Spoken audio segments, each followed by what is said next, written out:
નમસ્કાર, આપ જોઈ રહ્યા છો નેશન પ્લસ ન્યૂઝ. હું છું આપની સાથે હેતલ ભગત. વડોદરાના હરણીમાં આવેલ લેગઝોનમાં બોટ દુર્ઘટનાના મૃતકોને શ્રદ્ધાંજલિ આપી સ્થાયી સમિતિની બેઠક મુલતવી રાખવામાં આવી હતી. વડોદરાના વિકાસલક્ષી કામોના સંદર્ભે દર અઠવાડિયે મળતી પાલિકાની સ્થાયી સમિતિની બેઠક આજે મળી હતી, જેને ગઈકાલે હરણી તળાવ ખાતે બનેલ દુઃખદ ઘટનાના પગલે 2 મિનિટનું મૌન પાડી આજની બેઠક મુલતવી કરવામાં આવી હતી. ડોક્ટર શીતલ મિસ્ત્રીના અધ્યક્ષસ્થાને મળેલ બેઠકમાં શહેરના વિકાસલક્ષી 15 કામો એજન્ડા પર લેવામાં આવ્યા હતા, જે તમામ કામો આગામી 25 તારીખ પર મુલતવી કરવામાં આવ્યા છે અને હરણી તળાવ પર ઘટેલી દુર્ઘટનાના પગલે તમામ મૃતકોના પરિવાર પર આવી પડેલ અણધારી આફતની સામે પ્રભુ હિંમત આપે તે માટે તમામ સ્થાયી સમિતિના સભ્યો દ્વારા 2 મિનિટનું મૌન પાડી બેઠકને મુલતવી કરવામાં આવી હતી. આવનારી સમિતિની બેઠક તારીખ 25ના રોજ યોજાશે. ગઈકાલે હરણી મોટના લેગઝોન ખાતે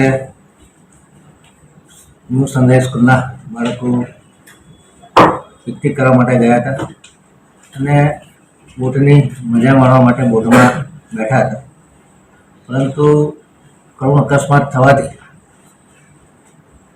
14 લોકોએ પોતાના પ્રાણ ગુમાવ્યા છે. ખરેખર ખૂબ દુઃખદ ઘટના છે. 14 લોકોએ જે જાન ગુમાવ્યા એમાં 2 ટીચર અને 12 નાના ભૂલકાઓ બાળકો હતા.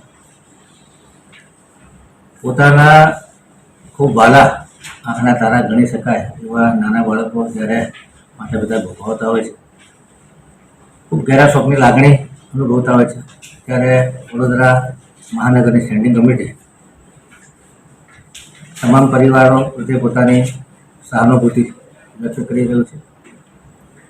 ઈશ્વરને પ્રાર્થના કરી રહ્યું છે કે તમામ માતા પિતાને આજે ન પૂરા એવી ખોટ પડી છે એ સહન કરવાની શક્તિ આપે. વડોદરા કોર્પોરેશન ન્યાયપૂર્ણ રીતે તપાસ કરી અને આ પરિવારોને ન્યાય મળે એ માટે પ્રયત્નશીલ રહેશે. ઉચ્ચ લેવલે, ખાસ કરીને મુખ્યમંત્રી લેવલે, ગૃહમંત્રી લેવલે, કલેક્ટર, કમિશનર, પોલીસ કમિશનર લેવલે આની તટસ્થ તપાસ થઈ અને યોગ્ય ન્યાય મળે એ દિશામાં તપાસ કરવામાં આવી રહી છે. આજની સ્ટેન્ડિંગ કમિટીમાં જે કામો મૂક્યા હતા, 2 મિનિટનું જે લોકોએ પોતાના પ્રાણ ગુમાવ્યા છે એ લોકોના આત્માને શાંતિ મળે અને એ લોકોના પરિવારને સાંત્વના મળે એ માટે 2 મિનિટનું મૌન રાખી અને આજના તમામ કામો મુલતવી કરી અને આવનારી 25 તારીખે સ્ટેન્ડિંગમાં 2 સ્ટેન્ડિંગ સાથે કરવામાં આવશે. વડોદરા કોર્પોરેશન ખૂબ દુઃખની લાગણી અનુભવી રહ્યું છે અને વડોદરા કોર્પોરેશન આ માતા પિતાઓ અને એમના પરિવારજનોને સાથ આપે. Bureau report, nation plus news, Vadodara. સમાચારોના સતત અપડેટ માટે નેશન પ્લસ ન્યૂઝના યુટ્યુબ ચેનલને સબસ્ક્રાઇબ કરો, બેલ આઇકન દબાવો અને ફોલો કરો ઇન્સ્ટાગ્રામ, ફેસબુક અને ટ્વિટર પર.